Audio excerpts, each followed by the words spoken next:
Forget for a moment the fairy tale version of royalty. The balcony waves the crown jewels. Think instead about a job description that nobody ever really wrote down. You live on public money. You follow rules that are often more tradition than law. You stay neutral in public even when the world around you is on fire. For many people, that is what being royal has meant for generations. Then a woman arrives who does not fit the quiet outline. She is American. She is biracial. She has her own career and her own voice before she ever walks through the palace gates. When Meghan Markle married Prince Harry, people said she was joining the royal family. But if you look closely at what happened next, it can also look like the royal family was being forced to meet a very different world. In this video, we are asking a simple question.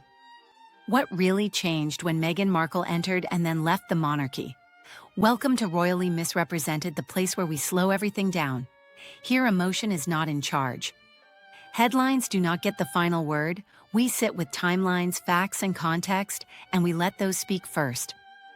Today, we are looking at how Meghan Markle's journey has pushed people to rethink what royalty is, for who it is meant to represent, and how it should be funded. We will start with the old royal playbook, where duty, decorum, and quiet dependence on public money set the tone. Then we will look at how Meghan's arrival challenged that story simply by who she was and how she lived before Harry. After that, we will trace how she and Harry turned away from the traditional model and chose financial independence and their own media work through Archewell, a mix of charitable foundation and production company. Finally, we will zoom out to ask what this means for the monarchy in the long run, and whether her path offers a new blueprint for younger or more distant royals who may not wish to spend a lifetime inside the old system. The aim is not to say that Meghan destroyed the monarchy or saved it. The aim is to understand what her story revealed that was already there. Why does this story matter beyond celebrity interest?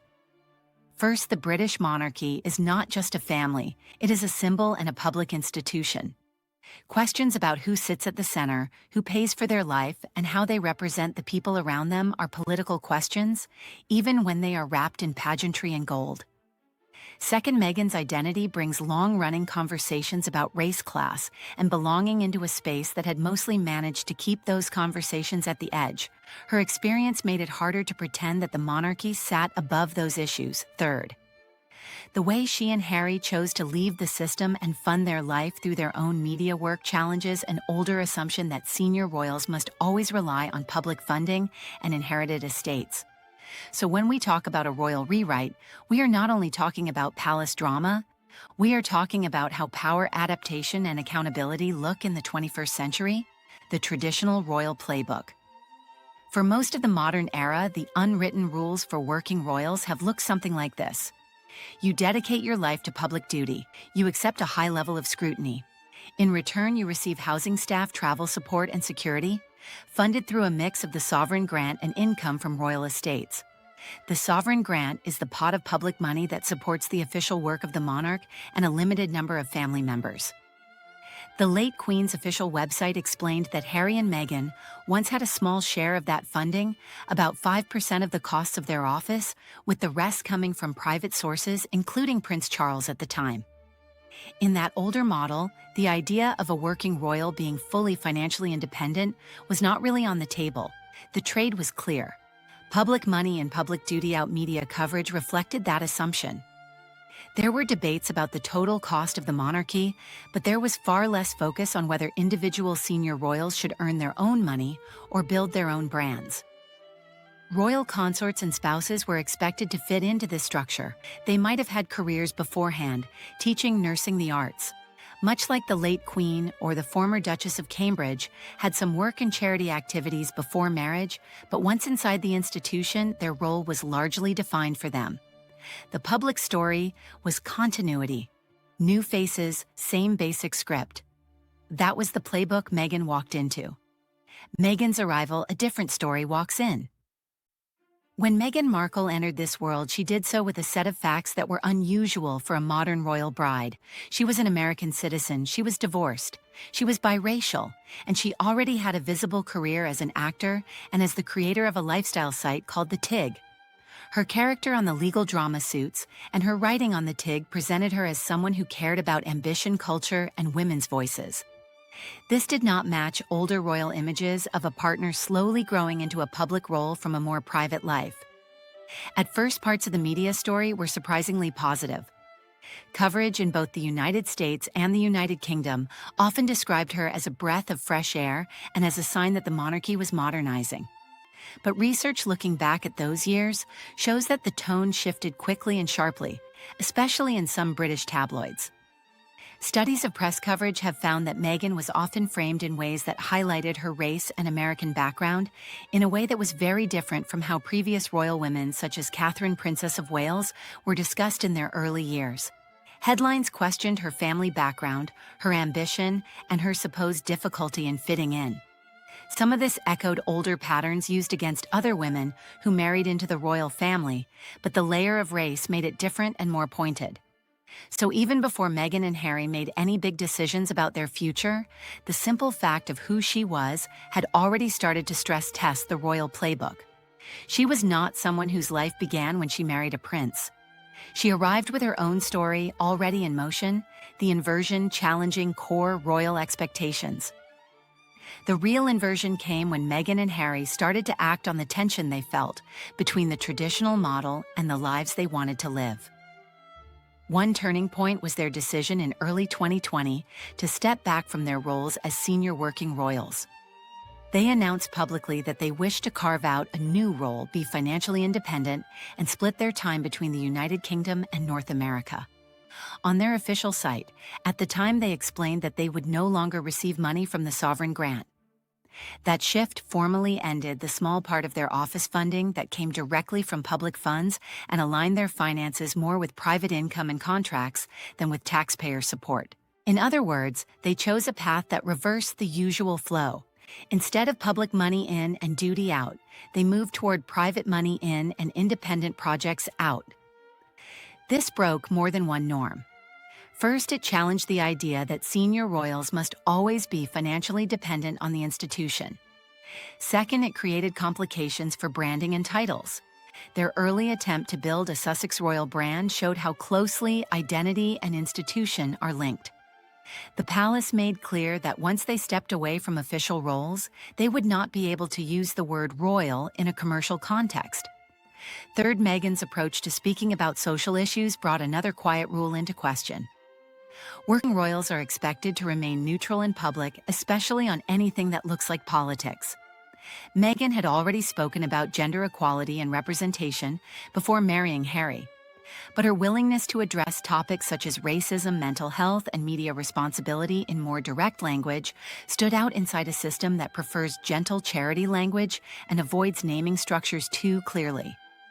These choices made her and Harry more legible to people outside the royal bubble who are used to public figures explaining their values and projects.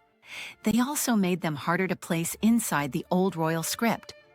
Global response and a changing lens on the monarchy. The most visible moment when all of this came to a head was their interview with Oprah in 2021. In that conversation, they spoke about serious mental health struggles and about comments made within the family regarding the possible skin tone of their unborn son, Archie. These remarks sparked intense discussion in the United Kingdom and across the Commonwealth.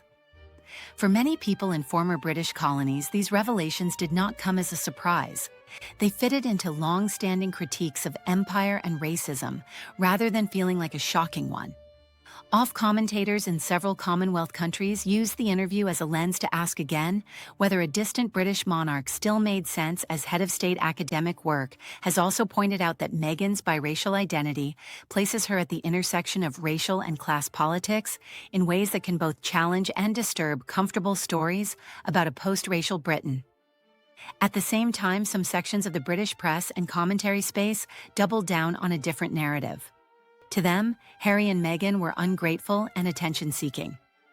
They framed the couple as wanting to enjoy status while rejecting responsibility, and they criticized their media contracts and interviews as cashing in on royal connections. The result is that Meghan did not simply change how one family is seen, she helped shift the lens through which people look at the monarchy itself. For some viewers, she highlighted serious questions about race, mental health, and institutional care.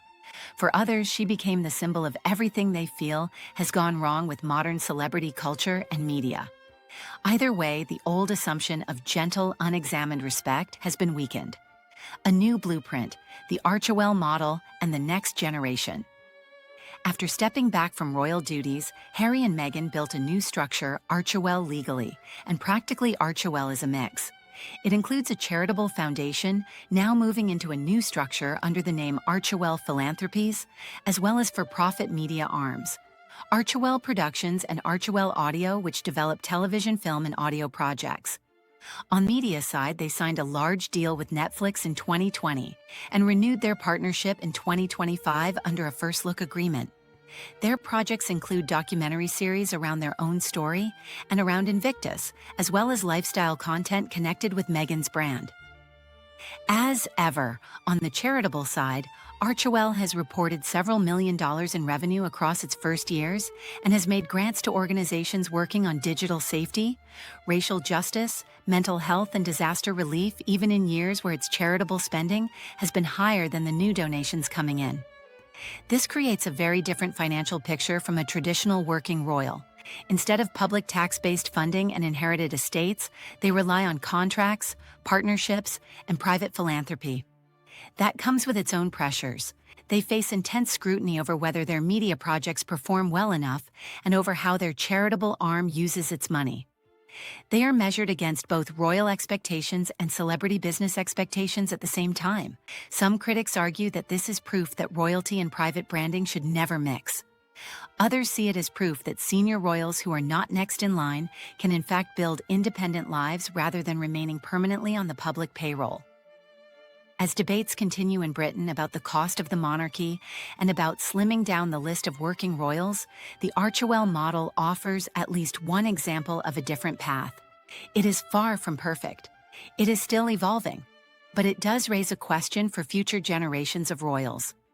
Is it sustainable for every branch of a growing family to be funded indefinitely by the public, or will more of them look at the Sussex example and decide that a life built around their own work outside the palace is a better fit?